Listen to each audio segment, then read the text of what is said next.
The dawn of ingenuity. Ah, well now, lean in close and let these old bones spin you a tale or two. You see, before the world crackled with wires and hummed with electricity, folks had to make do with what the good Lord put right before their hands. And make do they surely did. America, in those early days, was a land both wild and waiting, a place where invention wasn't so much a luxury as it was a matter of keeping body and soul together. Picture it, the 1600s and 1700s, long before the whir of engines or the glow of light bulbs. Night fell heavy and dark, thicker than any blanket. The only sparks you'd see were from a hearth fire or the wink of a lantern flame swaying in the wind. The quiet was deeper, too, so deep you could hear the night animals padding through the brush or the trees creaking against each other when the breeze picked up. Folks lived slower, but they lived sharper, too.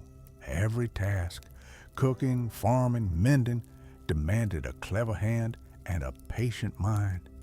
Now, don't go thinking early settlers and frontiersmen were dull-witted for lack of fancy machines. No, sir. If anything, they were the sharpest breed of thinker you ever did see. Imagine landing in a new world, thousands of miles from the comforts of Europe, without so much as a proper road to walk on. Survival wasn't promised. You had to scratch it out of the soil and stitch it together with your own sweat.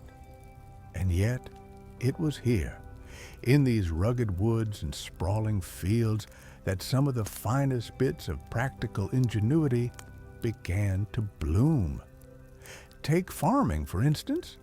The plow didn't hum with gasoline, nor did it pull itself. It was wood, shaped with care, tipped with iron, and dragged along by oxen or mules. Simple, yes, but a marvel for its time. That humble plow was the very heartbeat of early America, carving out rows of corn and wheat, turning wilderness into breadbasket. Every creak of that wood and every grunt of the ox told a story of persistence. But it wasn't just the big tools that carried the day. No, some of the brightest sparks of invention were small, everyday contraptions, things we might overlook now.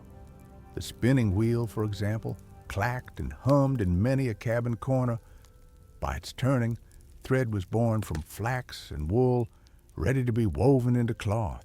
It seems ordinary to us, but back then, that wheel was a miracle maker, clothing families through winters that would chill your marrow. And then there were food stores. Now, keeping food from spoiling without so much as an icebox, that required wit. Folks learned to salt their meats, smoke their fish, and dry their fruits, turning perishables into provisions that could last months. These weren't just chores, mind you. They were little triumphs of human ingenuity. Each barrel of salted pork was a promise that a family wouldn't go hungry come January. Candles, too, deserve their mention. Think on it.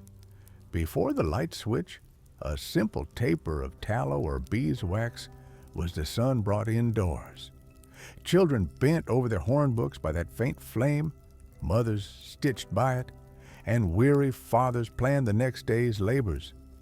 Making candles was an art in itself, dipping wicks over and over, patient as rain, until the wax built up sturdy enough to stand. Every flickering flame was a small invention in motion, fighting back the dark. What made all this possible was not just the tools, but the minds behind them. Early Americans didn't see themselves as inventors in the grand sense.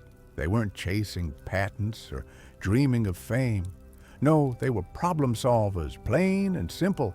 A wheel broke, and they figured how to mend it with what scraps they had.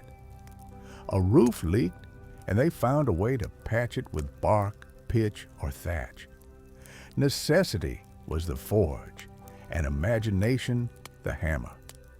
Now, there's something mighty humbling in that thought. We look around today and see technology everywhere, humming, glowing, buzzing in our ears. But those early days remind us innovation doesn't have to be grand. Sometimes it's as quiet as a new knot for a fishing net or a sturdier latch for a barn door. Progress was measured in meals kept warm, fields kept fertile, and winters survived. Let me tell you, too, about the way communities shared their wisdom. Out there in the wilderness, a man or woman's clever trick didn't stay theirs for long. If one homestead figured a better way to stack a log cabin so it kept out the draft, you can bet the neighbors came by to see. Knowledge spread like wildfire, not through wires or screens, but through stories told over fences and churchyard gatherings. This was a land of shared invention, each small triumph adding to the common good. And so, the dawn of ingenuity in America was less about fancy gadgets and more about spirit, the spirit of meeting hardship with creativity. That's what lit the path before electricity ever came along. It was a quiet kind of brilliance, like lanterns glowing one by one in the darkness, steady and sure. So, when you think on early American innovation, don't just picture gears and tools. Picture determination stitched into every garment, hammered into every nail, baked into every loaf of bread. That was the true engine of progress. Ordinary folk with extraordinary grit. And that, my dear listener, is where our story begins. At the dawn of ingenuity, in a world lit by firelight, driven by muscle, and guided by the steady hands of those who refuse to let the wilderness win. Homes, comfort, and craftsmanship. Well now, let's wander a little closer, past the plowed fields and into the heart of the homestead. You see, a man may till the soil and raise his crops, but it was the home, the hearth itself, that gave him the strength to keep on. For all the hardships of those early days, folks carved out little corners of warmth, places where family and comfort stitched themselves together against the great wilderness pressing in. In the 1600s and 1700s, a home wasn't built from blueprints or bought with coin. It was raised by hand, board by board, log by log. The earliest settlers leaned on what the land gave them: timber from the forests, stone from the rivers, clay from the earth itself. A log cabin, sturdy and low, was often the first shelter a family knew. Crude by today's eye, but to those weary travelers, it was a castle. 4 walls to keep out the wind, a roof to shed the rain, and a fire crackling in the center to drive away the night chill. The hearth, that was the soul of the home. No matter how small or drafty a cabin might be, if the fire was burning, it became a place of belonging. Bread baked there, stews simmered, children gathered to warm their toes, and stories flowed like smoke curling toward the rafters. Without that hearth, a house was but wood and stone. With it, it was life itself. Now, don't go thinking these homes were simple boxes. No, sir. Craftsmanship was the pride of early Americans. Even when tools were few, hands found ways to carve beauty into necessity. A hand-hewn beam might carry the mark of its maker's axe strokes, neat as a signature. Furniture, rough-hewn chairs, stout tables, wooden chests, was built to last generations, sometimes with little flourishes of carving, small tokens of care and pride. In a world where everything had to be made by hand, even the plainest thing carried a whisper of artistry. Windows were rare luxuries in the earliest cabins, for glass was costly. Some folks stretched greased paper or thin animal hides across their window frames to let in a dim light. And yet, even this meager glow felt like a blessing, proof that the world outside and the world inside could touch without the cold rushing in. Textiles, too, were marvels of ingenuity. After long days in the fields, women sat at their spinning wheels turning flax and wool into thread. That thread became cloth on the loom, and soon enough it was cut and stitched into garments, blankets, and curtains. A simple quilt, patched from scraps of worn fabric, was not only warmth on a winter's night, but also a story in itself, each square holding the memory of a dress once worn or a shirt once mended. These humble crafts carried the spirit of thrift, creativity, and quiet care. Cooking in those days was no easy task either. Kitchens, as we know them, did not yet exist. Only the hearth, a few iron pots, and a clever cook's patience. Bread was baked in clay or brick ovens, or else on flat stones set near the fire. Stews simmered slowly in cast iron kettles, their flavors growing rich and hearty as the hours passed. And oh, the smell of cornbread or venison stew filling a cabin, it was a kind of comfort no storm could dampen. As families grew more settled, homes began to expand beyond simple cabins. Two-room houses appeared, then larger farmhouses with lofts and cellars. Shutters were added to windows, doors fitted with sturdy iron hinges, and chimneys rose taller to better carry away the smoke. Each improvement spoke of progress, not the kind made in factories or workshops, but progress born from a family's steady hands and a determination to leave the land a little tamer than they found it. Even leisure found its place within those walls. By candlelight, fathers might whittle toys for their children, little wooden dolls or carved animals. Mothers embroidered patterns into linens, bringing quiet beauty into plain surroundings. Music often drifted from homes, carried on fiddles, flutes, or simple voices raised together. These weren't grand entertainments, but they were joys that stitched family life close. Community, too, played its role. A barn raising, for instance, was never the work of one man alone. Neighbors gathered from miles around, each bringing tools, strong backs, and hearty laughter. Together, they lifted beams into place, hammered them firm, and by day's end stood proud before a sturdy barn. Such gatherings weren't just about buildings, they were about weaving a web of fellowship, ensuring no family stood alone against the wilderness. Now, let us not forget the small touches that turned survival into something finer. A well-placed rocking chair by the hearth, its curved runners smoothed by years of gentle sway. A hand-woven rug, brightening a cabin's floor with colors drawn from natural dyes. Shelves lined with clay pots, each holding herbs, spices, or preserves that spoke of a family's care for the little comforts of life. All of this, my dear listener, was ingenuity at its gentlest. Craftsmanship not for glory, but for comfort. Each home was a workshop of invention, every corner filled with solutions to everyday trials. In the creak of a handmade door, the weave of a blanket, or the shape of a clay jug, you can hear the echo of early Americans whispering, "Here we endure, here we thrive."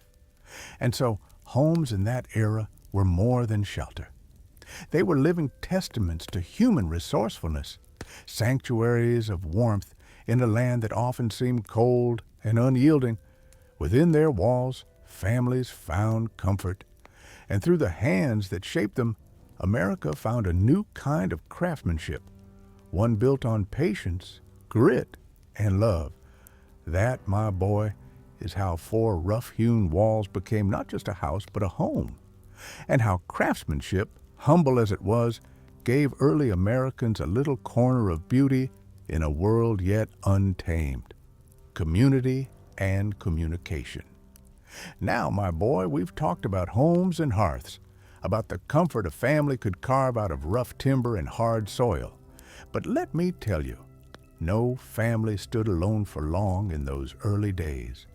The wilderness was wide and merciless, and one set of hands, no matter how clever, could only do so much. That's why community and communication were lifelines, binding scattered souls together into something stronger than any one man could be. In those times, a neighbor wasn't just someone who lived a few miles down the road. A neighbor was your helping hand, your safety net, your partner in survival. Folks leaned on one another not out of charity, but out of necessity. A barn raising or harvest wasn't just one family's labor, it was the whole settlement coming together, backs bent and tools clanging, laughter mixing with the grunts of effort. These gatherings stitched bonds tighter than rope, bonds forged in sweat and trust. But community was more than shared work. It was shared knowledge. You see, in a land without books in every hand or glowing screens in every pocket, information traveled through mouths and memory.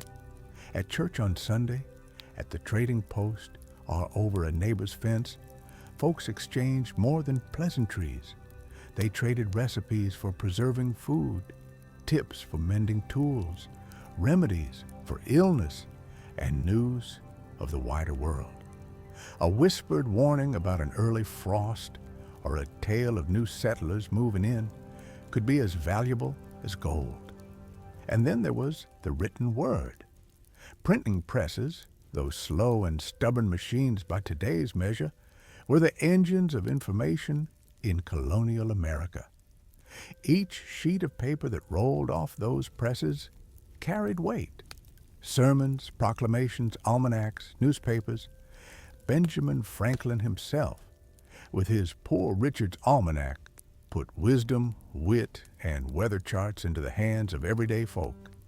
A single pamphlet could stir conversations across taverns and homes, linking distant settlements with shared thought. Ah, taverns. Now those were more than watering holes. In villages and towns, the tavern was a hub of community. By firelight and candle glow, men gathered to swap stories, trade news, and argue over politics with the same passion they put into swinging an axe. Travelers brought tales from far-off places and in turn carried local news to the next town. It was a living network, built not on wires, but on words spoken from man to man. For letters and messages, the postal system began its slow crawl across the colonies. Riders on horseback carried words over miles of dirt track, through storms and forests, delivering scraps of parchment sealed with wax. Those letters were treasures, sometimes read aloud to families again and again, each word like a warm touch across the distance. Imagine waiting weeks, months even, for news of kin, and the joy when at last the rider appeared with a folded note in his satchel. But communication wasn't only about words. Trade was its own language, spoken in goods and barter. A barrel of salted fish might travel from a coastal town inland, exchanged for grain or timber. Furs, tobacco, iron tools, and textiles passed from hand to hand, weaving invisible threads of connection between communities. Every marketplace was a chorus of voices, haggling, laughing, trading not just goods, but stories. Of course, not all communities were built alike. In cities like Boston or Philadelphia, crowds bustled through narrow streets, and newspapers spread like wildfire. In the back country, things moved slower, carried by word of mouth or the passing rider. But whether in the busy port or the quiet farmstead, the need for connection was the same. People hungered not only for bread, but for belonging. And let us not forget the role of faith. Churches were not just places of worship, they were gathering grounds. Here, settlers found fellowship, strength, and a common rhythm to their lives. Sermons bound folks together in shared belief, while the churchyard was where news traveled fastest, carried from one set of ears to the next like sparks on the wind. Community also meant safety. If danger stirred, be it a fire, a storm, or a hostile encounter, neighbors banded together swiftly, a ringing bell, a shout in the night, and men would appear with buckets, muskets, or steady hands to help. Alone, a family might fall. Together, they stood a fighting chance. So, when we think on communication before electricity, don't picture silence or isolation. Picture instead a web woven from countless small threads, words spoken by firelight, letters carried on horseback, news shouted in a marketplace, songs sung at a gathering. It was slower, yes, but perhaps richer too, for every message carried the weight of effort and the warmth of human presence. And therein lies the beauty of it. In a world without buzzing telegraphs or ringing phones, connection came not from machines, but from people. It was fragile yet strong, simple yet profound. The lifeblood of early America wasn't just in its soil or timber, it was in the voices that echoed from hearth to hearth, binding strangers into neighbors and neighbors into family. So, my boy, when you picture those old days, don't imagine lonely cabins lost in endless woods. Imagine instead the unseen threads of community stretching across miles of wilderness, pulling people together in a net of words, trust, and fellowship. For in that net, America found not just survival, but the first heartbeat of a nation. Legacy of pre-electric ingenuity. Well now, we've walked a mighty long road together, haven't we? From the first log cabins to the bustling marketplaces, from the glow of a single candle to the clatter of the printing press. And here, at the end of our tale, it's worth asking, what remains of all that sweat and stubbornness? What is the legacy of those days before electricity lit the world? You see, boy, early American ingenuity wasn't about fancy machines or shining inventions to impress the ages. No, it was about survival turned into skill, necessity turned into wisdom. Each tool carved, each quilt stitched, each message carried by horseback laid the groundwork for the nation that would rise. What we call progress today was planted in those humble moments like seeds buried deep in the soil. Think first on the homes they built. Those cabins and farmhouses, rough as they were, carried in them the blueprint of resilience. They taught us that comfort is not bought, it's built. That lesson lingers even in our world of wires and screens. Every time we prize handiwork, every time we craft something with care, we echo those early carpenters and weavers who made beauty from scarcity. The farms, too, whisper their legacy. The wooden plow, the careful rotation of crops, the preservation of food through smoking and salting, all of it gave us not just meals, but a tradition of stewardship. Long before modern science spoke of sustainability, settlers knew the land was a partner, not a prize to be plundered. Their methods remind us still, respect the earth, or the earth will turn its back on you. And what of communication? Letters scratched by hand, presses inked one sheet at a time, taverns buzzing with news. All of these laid the tracks for the networks that followed. The telegraph, the radio, the internet. They may seem worlds away, but their spirit is the same. the yearning to connect, to share, to belong.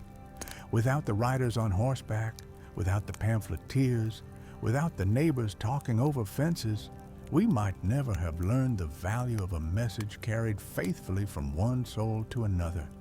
But perhaps the greatest legacy lies not in the things they built, but in the spirit that guided them. Ingenuity in those days was never about ease. It was about endurance. It was the fire in a mother's eyes as she stitched by candlelight, the grit in a father's grip as he drove his plow, the laughter of children chasing each other between chores. Innovation was woven into the fabric of life, not perched apart from it. Now, when I sit here by the fire and look around at all our modern wonders, I reckon it's easy to forget that. A man presses a button and a room fills with light. A woman speaks into a box and her words fly across oceans in an instant. But behind every marvel lies a line stretching back to those quiet cabins, those smoky hearths, those determined hands. They built the ladder, rung by rung, that brought us here. And here's the thing, my boy, progress may have carried us far, but the lessons of the past still hold fast. In a world quick to chase convenience, those old ways remind us of patience. In a world that prizes comfort, they remind us of grit. In a world tangled in noise, they remind us that true connection is made face to face, voice to voice, heart to heart. So what is the legacy of pre-electric ingenuity? It is the reminder that greatness is not always loud.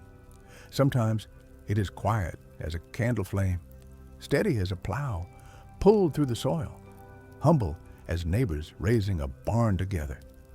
It is the knowledge that invention need not be grand to be good, nor swift to be lasting. As you listen to these stories, think of them not as relics, but as roots.